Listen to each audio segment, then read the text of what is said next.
बाळासाहेब ठाकरे राष्ट्रीय स्मारक समितीची पहिली संयुक्त बैठक झाली। बैठकीत उद्धव ठाकरे, आदित्य ठाकरे, पराग आळवणी यांची उपस्थिती, तर राज्याचे मुख्य सचिव राजेश अग्रवाल हे देखील उपस्थित। मुंबईत माहीमच्या बँक ऑफ महाराष्ट्र शाखेत अधिकारी मराठीमध्ये न बोलल्यामुळे मनसेचा गोंधळ। बँकेत काम करणारा अधिकारी मध्य प्रदेशचा, मला मराठी येत नाही, मी बोलणार नाही असा अधिकाऱ्याचा मुजोरपणा असल्याचा मनसेचा आरोप। 10 वेळा पक्ष बदलणारा माणूस म्हणतोय मी भाजपात जाणार। जयंत पाटलांचा सदाभाऊ खोत यांना टोला, तर थोड्या दिवसात जयंत पाटील भाजपात येतील, सदाभाऊ खोत यांनी केलं होतं वक्तव्य।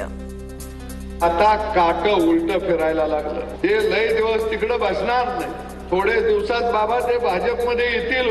कोणीतरी बोललं की जयंत पाटील भाजपमध्ये जाणार, आता 10 पक्ष बदलून येऊ बाबा तिकडे गेलाय, तो आता मला म्हणतो भाजपमध्ये जाणार।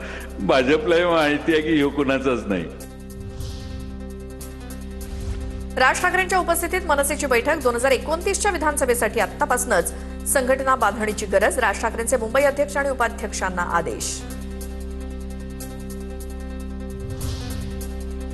नांदेडचे माजी आमदार शंकरअण्णा धोंडगे शिंदेंच्या शिवसेनेच्या वाटेवर। शंकरअण्णांनी मुंबईमध्ये उपमुख्यमंत्री एकनाथ शिंदेंची भेट घेतली। शंकरअण्णांचा महाराष्ट्र राज्य समिती पक्ष शिवसेनेत विलीन होणार असल्याची माहिती।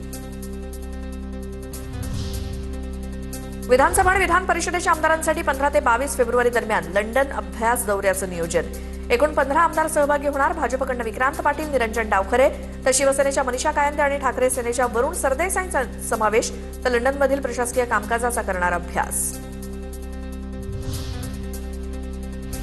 राहुल गांधींना लोकसभेत बोलू देत नाही तोवर कामकाज चालू देणार नाही, काँग्रेस खासदार बळवंत वानखेडे यांचं वक्तव्य। पीठासीन अध्यक्षांची भूमिका ही पक्षविरहित असायला हवी, अशी देखील प्रतिक्रिया। राहुलजी गांधी बोलत असताना त्यांना पूर्णतः बोलण्यापासून रोखल्या गेलं आणि रोखल्या गेल्यामुळे आमचा आग्रह होता की विरोधी पक्षनेत्यांना बोलू द्या, त्यांनी बोलू दिलं नाही आणि सभागृह वारंवार त्यांच्याकडून बंद पडण्यात येते। मुंबई पुणे द्रुतगती महामार्ग हा 32 तास ठप्प होता। सरकारकडनं फक्त चौकशीचे आदेश, पुढे त्यातून सरकार आणि प्रशासन काही बोध घेतं का? राज ठाकरेंचा ट्विट करत सरकारला सवाल, तर एक्सप्रेसवेवरील कोंडीला नेहरू जबाबदार असं म्हणू नका, अंबादास दानवेंचा सरकारवरती जोरदार निशाणा।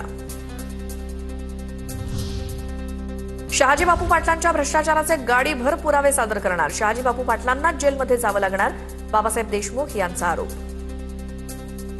की बाबा तुम्ही 4,500 कोटीचा निधी आणला, 7,000 कोटीचा निधी आणला म्हणून माईक वरनं सांगताय।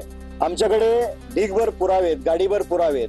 जर पुरावे काढले तर लवकर कोण जेलमध्ये जाईल याचा विचार करण्याची वेळ आलेली आता।